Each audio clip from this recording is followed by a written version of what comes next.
Jeremy Cole has spoken out about the closure of his show and it getting taken off TV. I've already made a video called The Collapse of the Jeremy Cole Show explaining everything on why it got axed off television, but we're going to talk about his response today. To sum it up, let's just say the show was a shambles. They didn't know the accuracy behind their lie detector test, and oftentimes Jeremy Cole would say people was lying when they could have been telling the truth in the situation. And ultimately that, a few other things, and a man taking his own life was why it got taken off of television. The ITV team fell apart when they got confronted in a court case and brung up all the issues about the lie detector test, about targeting certain demographics of people and the contracts behind the show, and then the people that had took their life because of the show. Like the lady on the screen, Natasha, took her own life after being made redundant once the show got taken off the air. So there was loads of bad press surrounding the show in every aspect. Jeremy Cole has come out and said he felt scapegoated after his TV show was axed following the death of a guest. ITV suspended the talk show indefinitely in May 2019 when Steve, 63, died a week after taking part in an episode.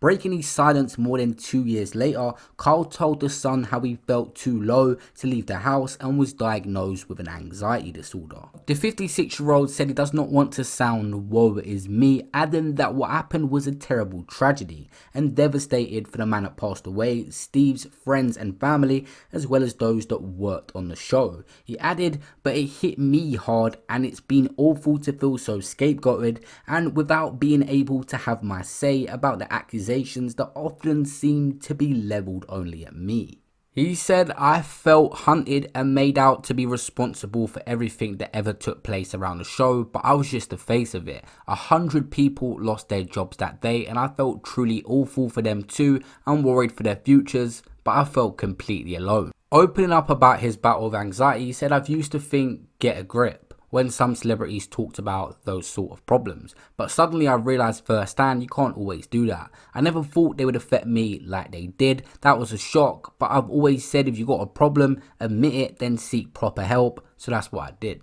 He added, critics will say I got a taste of my own medicine, but I've been through a fair amount up until that point, and I guess it all caught up with me at once. This is the words of a man that went on a show that was taking action against them in court. Times have you sort of appeared on the show? Well, I mean, I feel like we've got a limited time here, so I didn't want to like put everything across. I've been on twice, but there's a very complicated story. So I told you first, the charismatic person on the phone. That was the first time I went on the show.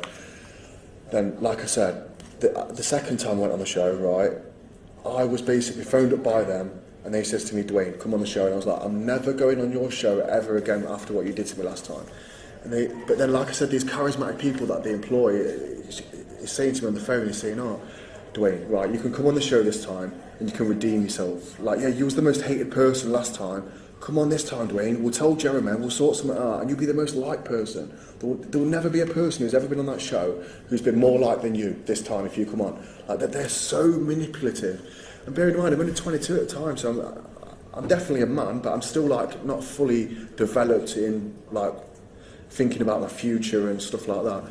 So yeah, I went on twice, and but I mean, the second time I planned it out. I thought to myself, I'm not going to say one word bad. I'm not going to say one, because they edit things. They're crazy at editing. They're magical what they do.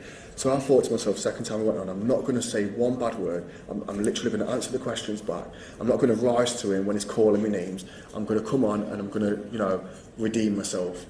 Bearing in mind, by this time I've tried to go to solicitors, I've tried to go to the newspapers, I've tried to phone them directly. I've tried everything I can to try and make the public not think I'm such a horrible person. So then I thought, well, maybe this is the only option I've got. Go back on the show, show people, look, he's not a bad guy. The second time didn't go too well for him either, and in later interviews after his court case, he described being suicidal due to the show. What's you guys' thoughts on Jeremy Cole speaking out? Do you guys think he's genuinely remorseful and accepts the wrongdoings of the show, or do you think he's making excuses and trying to scapegoat himself by saying that now he's not well as well, so people feel sorry for him? Comment below your thoughts, subscribe to the channel with that notification bell. I'll see you in the next one. Peace out.